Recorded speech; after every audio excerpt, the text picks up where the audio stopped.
Welcome back to Up West Sports. I'm your host, Gavin Height. We are joined with actually one of my former players, and I'm very excited to have him on. Colton LaFave. LaFavor is on the podcast with us. We are so excited to have him on. Colton and I go back probably 3-4 years now that we were recruiting him out of Shadow Ridge High School. We got him at PGS post grad, and now he's off doing big things at Central Arizona. So we got him on the pod. Going to be talking about some cool stuff, where his journey's at, where he's going, and just some cool facts about Colton. Colton, thank you for joining us today, man. Thank you for having me. It's good being able to talk to you again and see your face and all that. I mean, kind of miss it a little bit, you know? Yeah. I'm going to make sure to at least try and catch one game. Since I'm still here in Arizona, try and catch one game. Hopefully a regional. Hopefully you guys host a regional or something that.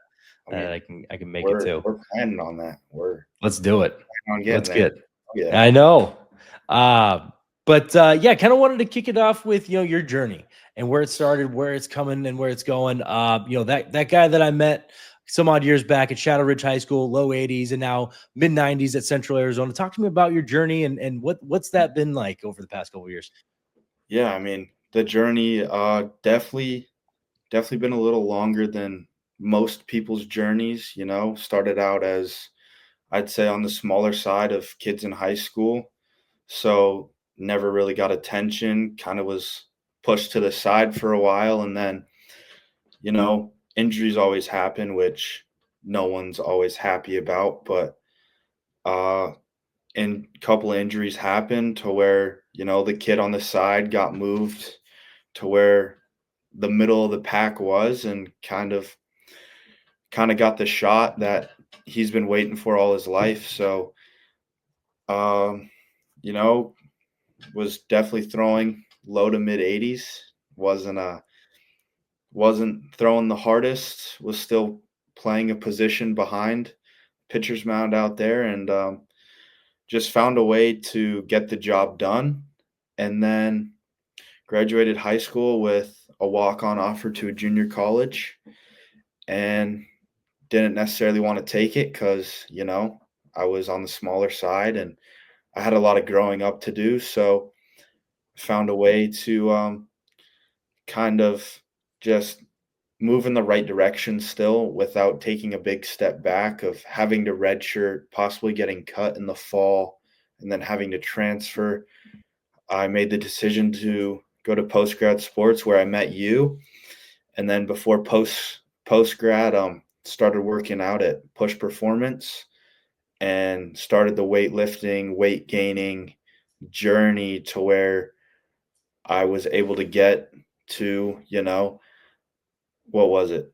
Upper 80s, low 9s once I got to post-grad, and really learned how to pitch or start pitching at post-grad, because I came in as a two-way, and then got recruited by a power 4 that wanted me as a pitcher, and it's where we all came together, and we all thought it was the best move for me to, PO myself. No one likes doing it. Definitely miss hitting a little bit. But yeah, had to make one of the hardest decisions of my life to further my career, which right now, I mean, I'm totally happy about, because I got recruited by that power 4. I had a really good season at post-grad. Learned a lot from you and the other coaches around, Rowlett and Jammer, who actually I will be seeing Jammer tomorrow for our sophomore day, because we play them tomorrow. Oh, there you go. But yeah, kind of grew into my body, and then just started getting my name out there, which was a big part of post-grad, is how we got our names out. How good we were playing determined how well our name got out, and just the experience with post-grad and doing all of that made me realize how much I love the game of baseball no matter what. So that's when I started reaching out to schools. I reached out to ASU. I went to one of their camps. I heard good things back. They just didn't want to offer me, which I mean, that's going to happen with a lot of schools. So I I messaged one of the best junior colleges in Arizona, messaged JoJo Howie through Twitter, and that is when he wanted me to come down for a practice and kind of throw a bullpen for him. So that's what I did, and then ended up getting an offer.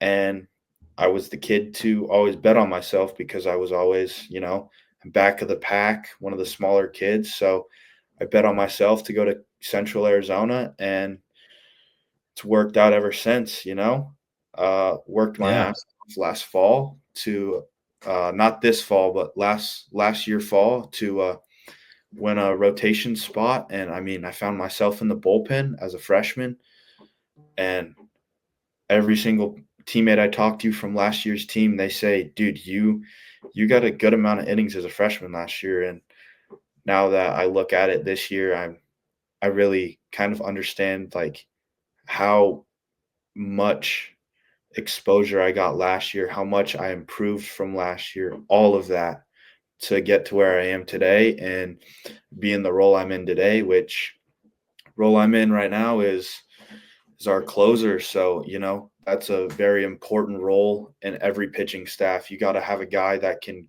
go in and just close the door no matter what scenario, no matter what score the game is. You just have to have a guy go in, get the job done for the team, just so we can roll over the momentum or roll over the outcome that we did not want to then focus on the next game.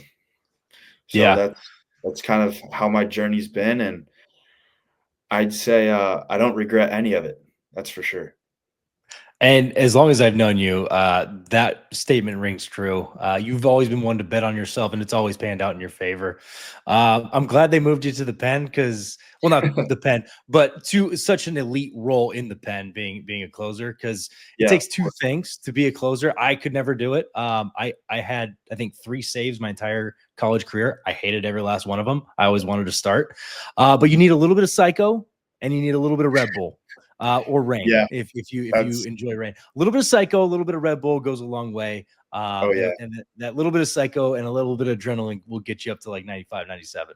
Yeah, Um, I like to add a couple of my own in there, like, a little bit of the right music can help fire up that psycho in you, and yeah, I'm not I've started to eat and take my, like, eating habits a lot better than they were, yeah, and, a lot more serious. I do applesauce between innings I throw, before innings yeah, I throw as a quick energy, and then, I drink a ketone drink before the game so that I have that natural energy already flowing, and then, like you said, a little bit of Red Bull before I hop on the bullpen mound just to get going. yeah. Or rain, whatever fits your flavor. Yeah, yeah, I know it's of rain course. will always. I still got a fridge full of it right now. It's my everyday go to. Orange Dreamsicle never leaves. But yeah, I mean, kind of getting into that part of it and everything. You've always been somebody that bets on yourself. Is there any schools that have been reaching out? Is there, anything that looks past this year? Yeah, I mean, I had a couple mid majors reach out in the fall, which was always good to see. Like the start of recruitment as a sophomore is like, oh, you start seeing attention roll around. So like that was always good. And then I made a couple decisions to kind of get back to where I can bet on myself again, where I feel most confident with how much I've done it in the past, that no matter what, God will kind of lead me to where I need to go. And that's, betting on yourself. And Yeah, you got to trust the process, which a lot of people say. And you got to trust that no matter what you do, you're going to have a future, even if it's maybe not how you want it to pan out at first. The way that it doesn't pan out can definitely be a stepping stone to the way you want it to pan out, which that right now has kind of been the case for me. I got a little stepping stone with those mid majors, and I have a couple power fours that are interested that have hit me up. And then also on top of that, I do have a couple pro scouts that have, been watching me throughout my entire season this year and have reached out as well. So, I mean, that's that's kind of where you want to be as a junior college player is like you Yeah. want to see all the options laid out in front of you, and that's kind of where I'm at right now. So, I'm definitely in a good spot recruiting wise, and hopefully I go into summer baseball committed, but if not, that's definitely another kind of door that opens for recruitment because Yeah. I know last year the ACAC had a kid at Yavapai that did go into summer ball uncommitted, and he's now their starting first baseman at Vandy. So I mean, you never know what tomorrow brings, and you never know what can happen. So Yeah. I've kind of been just betting on tomorrow necessarily, like not just betting on myself, but betting on tomorrow entirely. You never know what's going to happen Yeah. tomorrow. You never know what's promised tomorrow. You never know if tomorrow can be the last day for someone or it can be the start of someone's new path. So, kind of just looking forward to the next day rather than too far ahead.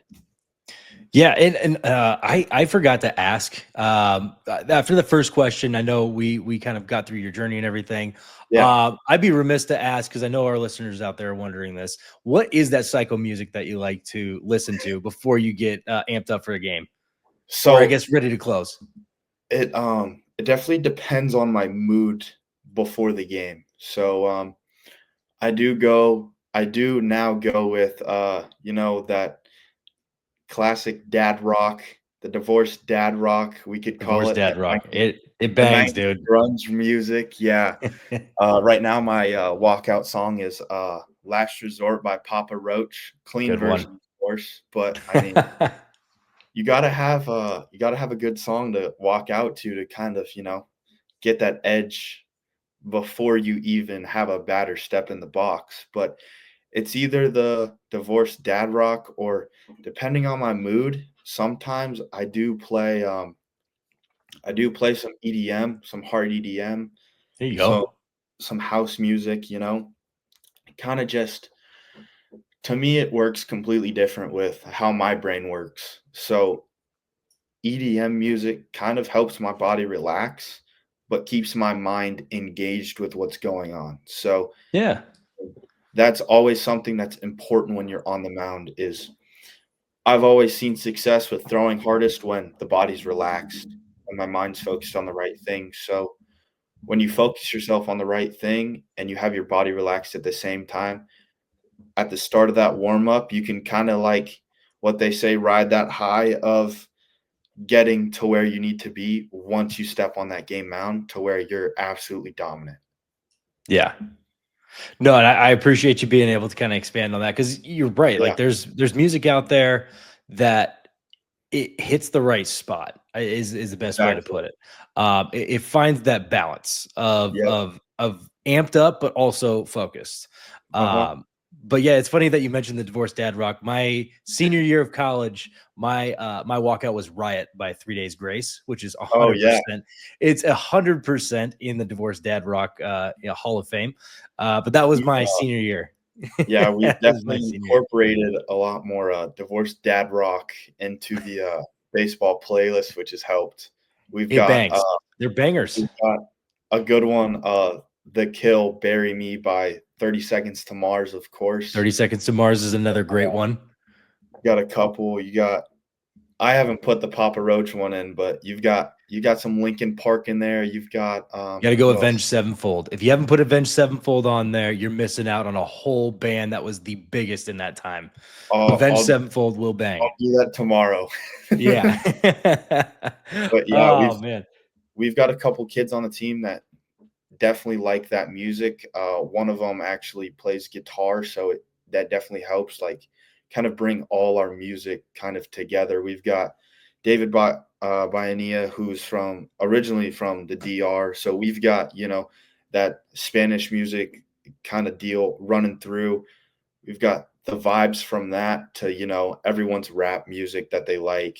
We've got the divorced dad rock. You know, we've got some house music in there, some EDM music in there as well. So it's like it's all around good vibes. And then you always got to have those days where you just kind of keep it mellow with, the smooth country music. But other than that, the vibes at the baseball field are always good with the music we got at the field. I've been coaching and playing this game for a long time. If there's a team that you're on and a playlist doesn't have reggaeton on it, I don't know. I don't want to be a part of Exactly. that. Exactly. So now it's like it has to be Bad Bunny. I know Bad Bunny is at the top of the list. Well, we got But for plenty me, of back Bad in the Bunny on day, our playlist. it has to. It's Bad Bunny. It's J Balvin. It's all good music. Back when I was playing, it was Daddy Yankee and those guys, Uh-huh. and they were and it just kind of transformed. But if you don't have if you're on a baseball team and they don't have reggaeton, if they don't have Bad Bunny in this day and age, they're so far behind. So far, Oh, yeah. it's an absolute lost art without They need having help. Bad Bunny on the I playlist. wonder how their season's gonna go without the reggae music on the playlist. They got to be from like the middle of nowhere, Kentucky, Yeah. and just I don't know, man. You don't win too many games without Bad Bunny. I'll tell you that much. But yeah, the season's going good for you guys. I'm excited to see how this season plays out for you, and all that. I was curious on. I wanted to get into kind of the pitch usage, pitch selection that you like to go with. You mentioned adding a new pitch this year. What is that? How does your pitch usage kind of break down? Yeah, so, ever since I've got up to 95, I mean, I've always had an above average fastball, which, I mean, you can attest for definitely, especially seeing me at post grad and then seeing me at push as well, while you were there. So, I'd probably say it's 80% fastball, which definitely is understandable with the cut and ride that it has on it.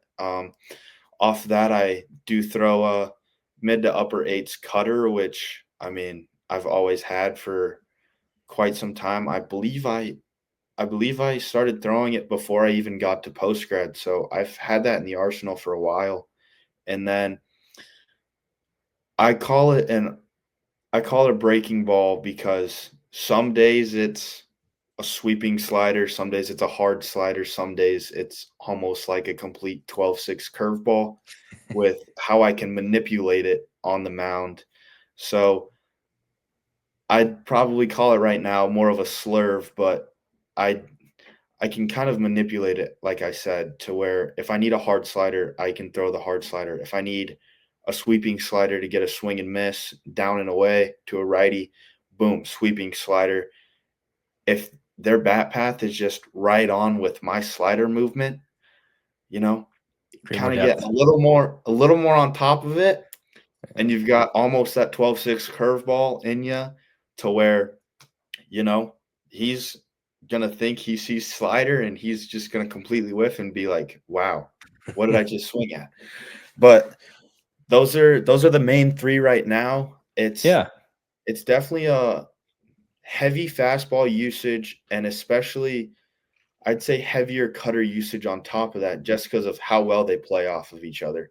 And then, slider, need to throw it when I need to throw it, can start a count with it, end a count with it, toss it in there for a strike if I need to. So that's a good amount of usage as well. So I'd probably go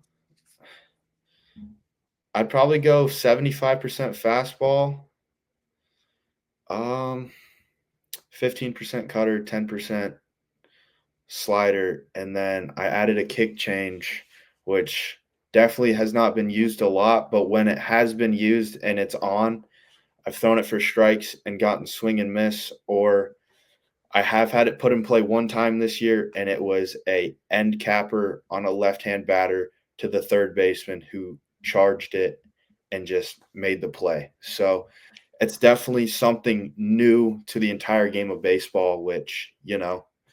everything everything's changing nowadays with baseball and all sports kind of deals to where one little thing kind of just, catches the eye of everyone. We had, especially this year, we had the kick change, another thing, the torpedo bats. The torpedo bats, baby.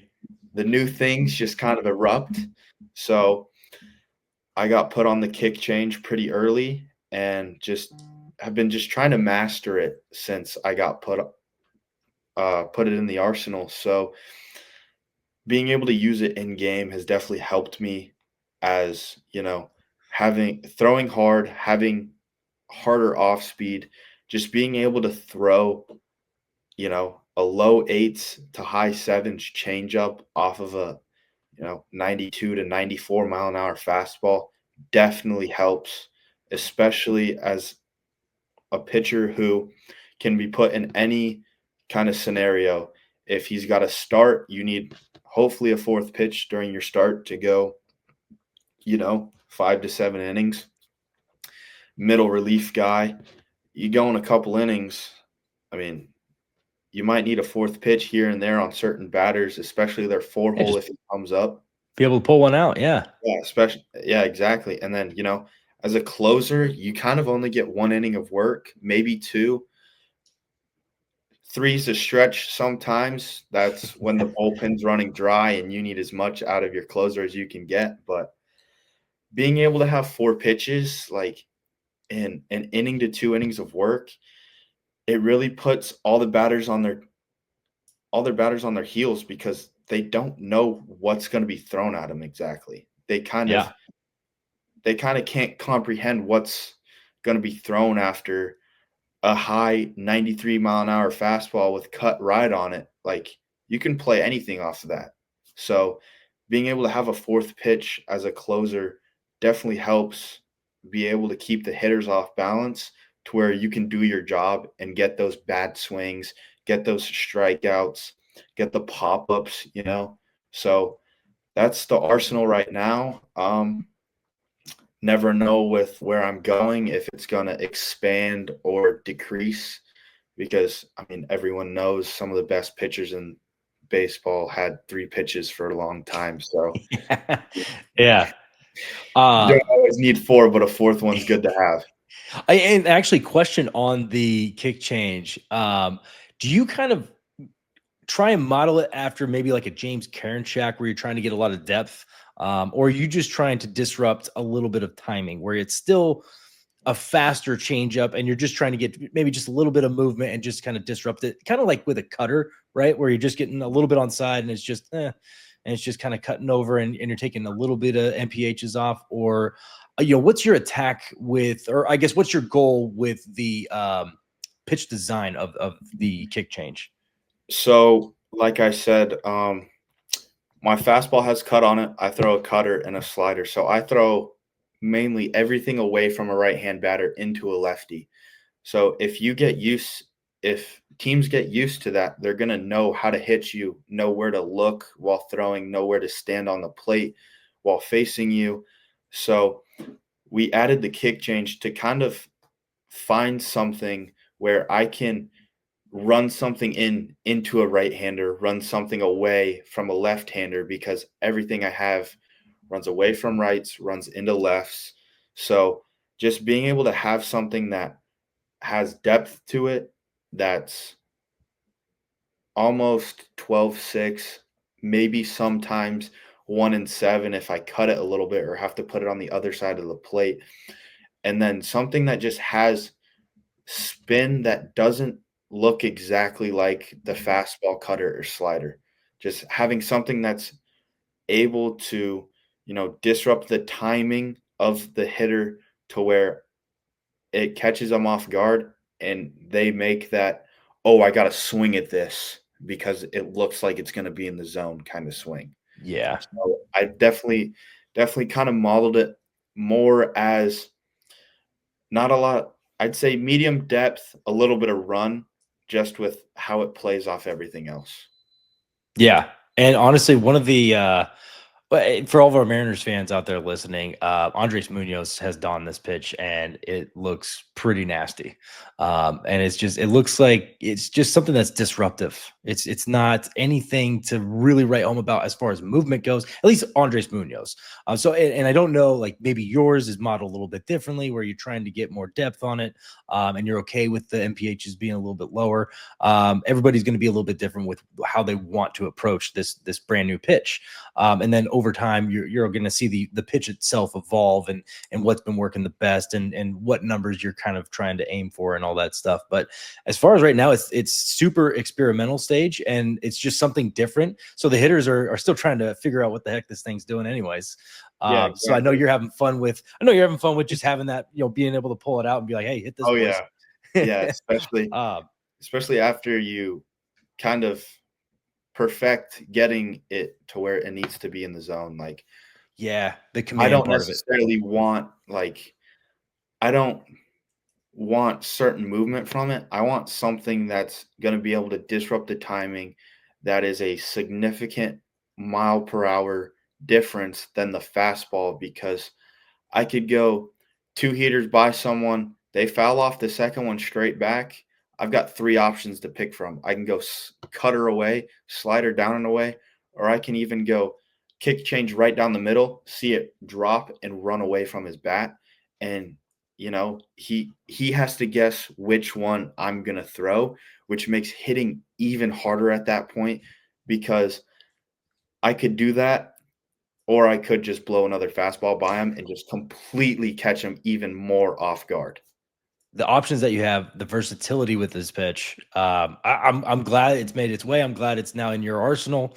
But I kind of wanted to shift gears a little bit. I've asked this question to pretty much everybody I've had on here about their career.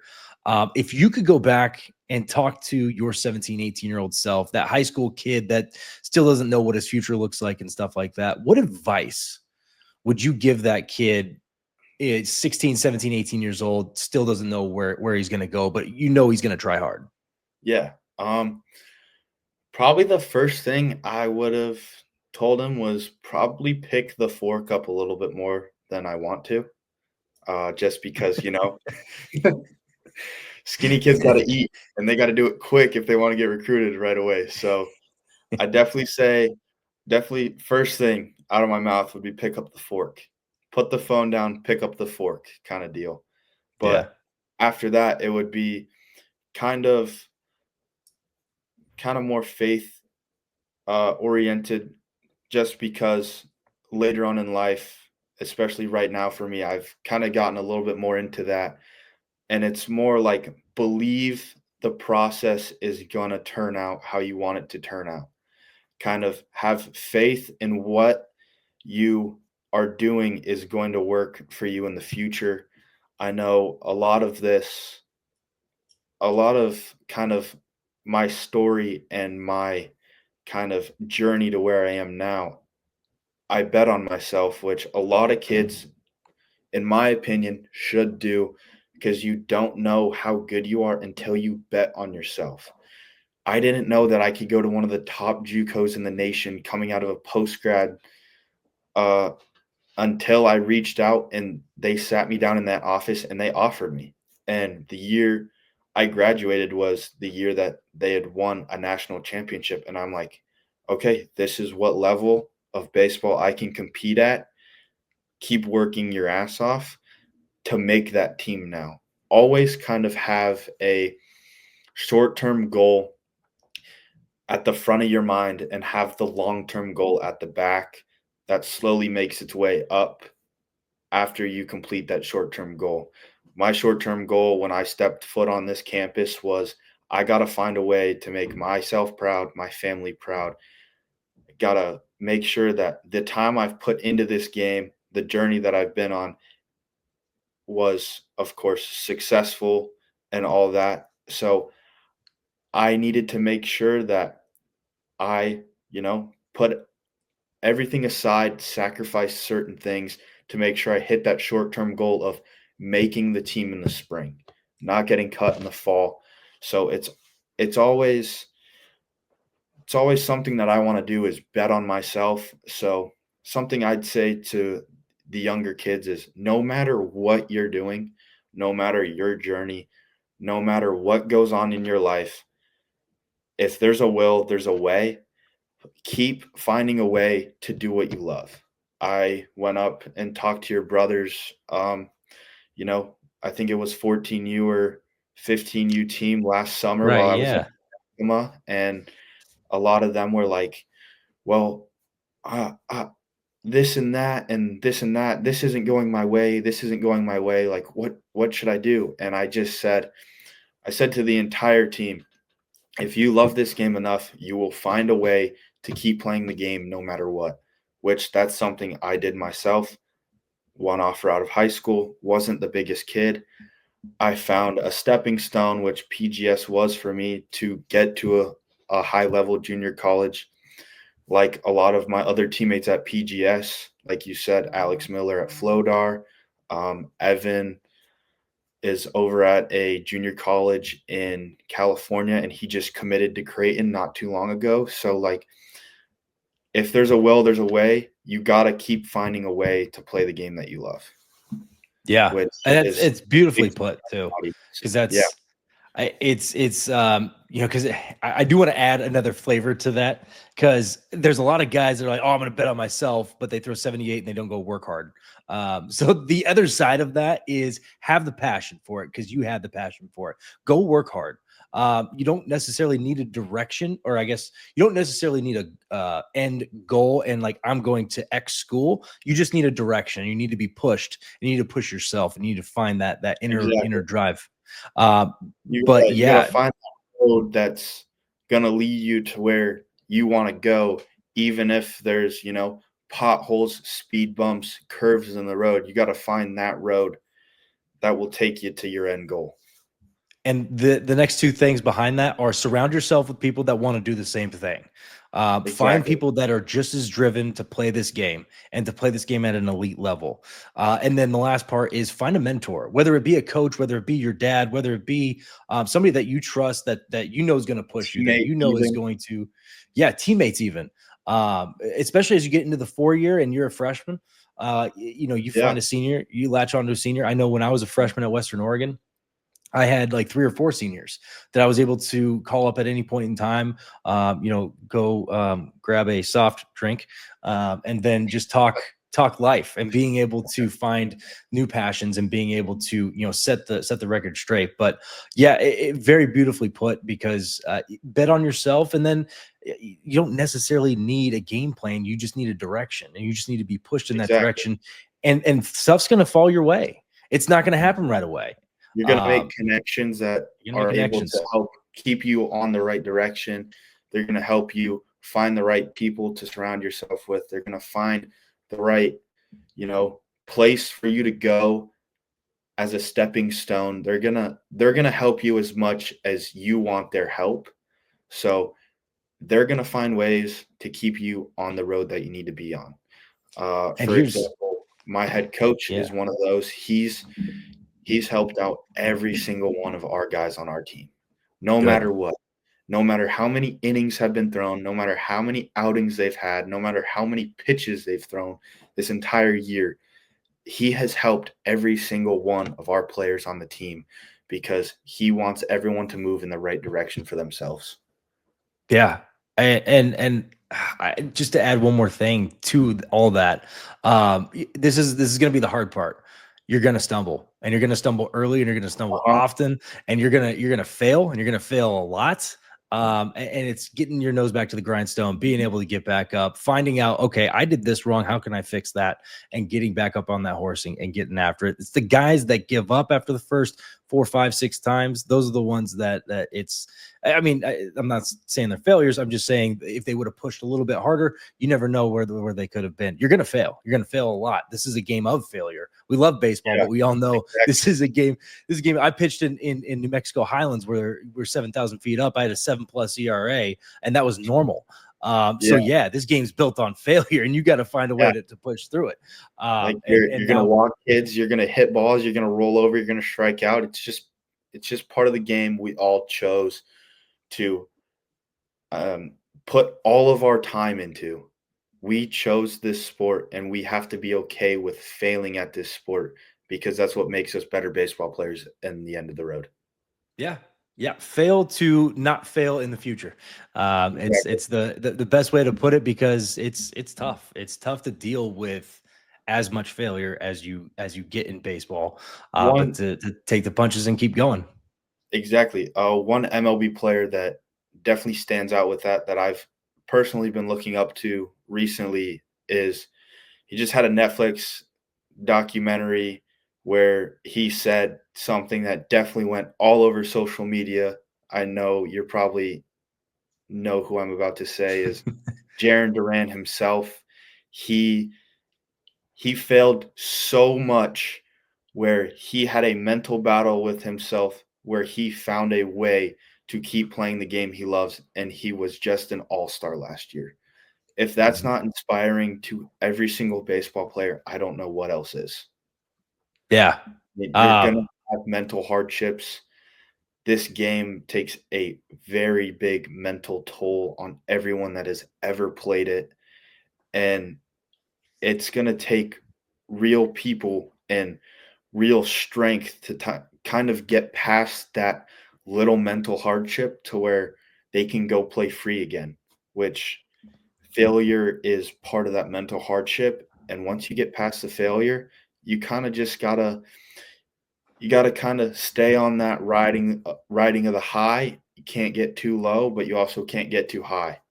You yeah. just gotta you gotta be okay with the little successes that you're given and kinda just ride those for great success.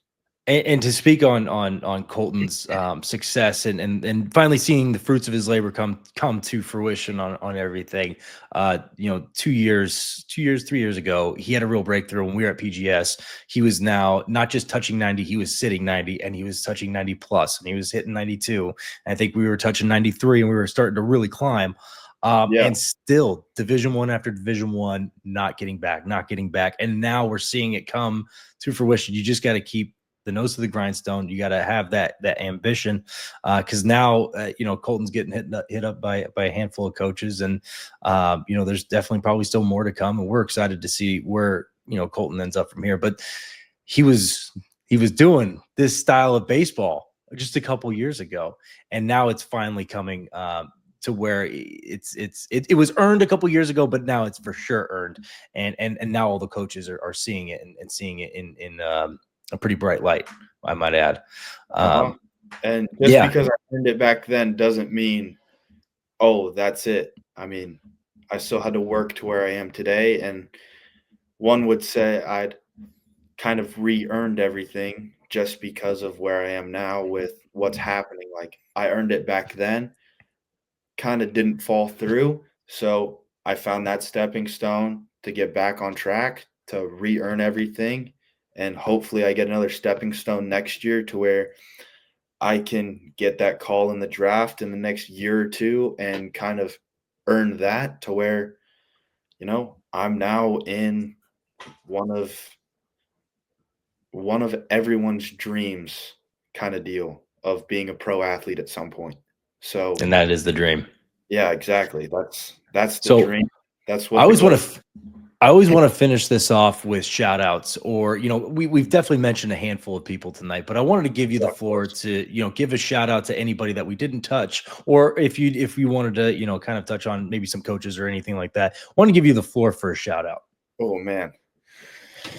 I mean, first off, I gotta shout out, you, Jammer, Rowlett for kind of recruiting me into PGS and kinda showing me that, you know, there's always somewhere to go and keep your career alive.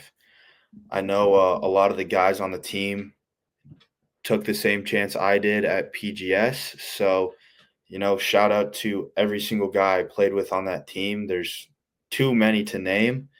If they're still playing baseball, if they're, experiencing life now, I know a couple of them have jobs and everything and hope that their life's going just as good as they wanted it to. I mean, you gotta find the small successes in life and being able to hold a steady job, being able to move out kind of deal is definitely one of those small successes that some of those guys had to make. But I mean, everyone's proud of them for trying to keep finding a way to play the game of baseball. And then there's definitely quite a few coaches that I want to shout out. I mean, I want to shout out the coaches at Shadow Ridge, Chris Brawley and Hoth, because they um they they were the first ones to ever kind of put me at the varsity level, as I had some hardships in high school to where I had to move high schools. They took a chance on me, and then they kind of saw that I could get the job done. So I want to shout them out for being a big part of, this journey for me. A lot of the coaches that had kind of built me to the player I am today, whether that's, back when I was a position player, hitter, and pitcher, a lot. The Glendale Community College coach, Ed Trujillo, he was a big part of this. Henry Cotto was a big part of this. Corey Hart was a big part of this. A lot of the coaches that I got along with. And then one thing, always have to shout out the dad for always pushing me to be better every day. Make sure I put my phone down, get off the couch, go outside, find a way to get better, watch things to get better, listen to things to get better. Just he's always made sure that my head has been in the game no matter what. He's made sure that I understand in the long run what this is going to do for me rather than what fun right now is going to do for me. Fun right now for me, it's not going to be much. It's probably going to be forgotten in a week and a half because, I've got other stuff going on and you can't always remember the fun you had now. But you got to make sacrifices in life, and he's a big part of, all the sacrifices I've made in life was, I mean, not a lot of friends, sticking to the game, having a small circle. I mean, he's been a big part. And then my coaches right now, I want to shout them out. All four, all five of them. Sean Cashman. I mean, he's probably one of the best pitching coaches I've ever had. He's one of the best kind of connection guys. He knows so many people in the world of baseball. He knows so many quotes. He knows so much about the game that I've learned so much from him over the past 2 years that it made me to where I am today. And then I want to shout out Tyler Wenty. He's a big part of this entire team we have right now, a big part of this pitching staff we have. He's so bought into the game. He loves the game so much. He grew up at our field when his dad coached at Central Arizona, that he wants to do everything he can in his power to get every single one of our pitchers and players to the next level. So having someone around like that, finding the smallest things possible to help us succeed is very important. IO, Coach Isaiah Overman, he's been a big part of my recruiting process at Central. He's been a big help. He's been one of the most fun coaches I've been around. He's always got a smile on his face, always keeping the seriousness not so serious while being serious kind of deal. He throws those little jokes in. He's funny. He keeps the game fun for us here at Central, which is a big part of baseball. You always have to find something that's fun in the game to keep loving it. And then we got Ridgeway. He's from up in the PNW, Derek Ridgeway. He coached at Southwest Oregon last year, I believe, and he's a big part of this team. He definitely gets our guys going. He's a lot of fun on the field. And then Luke Leisenring, he's the catcher's coach, which as a pitcher, I appreciate him more than he thinks. He's kind of the goofball that gets everyone to smile, and he makes the game fun too. He makes it fun showing up to the field. He makes it fun showing up to weights. He's just someone you can comfortably talk to, which is also a big deal in all of this. I want to shout out two more people. I want to shout out Jojo Howie for giving me the opportunity to take my visit to Central Arizona and bet on myself and give me the opportunity to be where I am today, along with Anthony Gillich.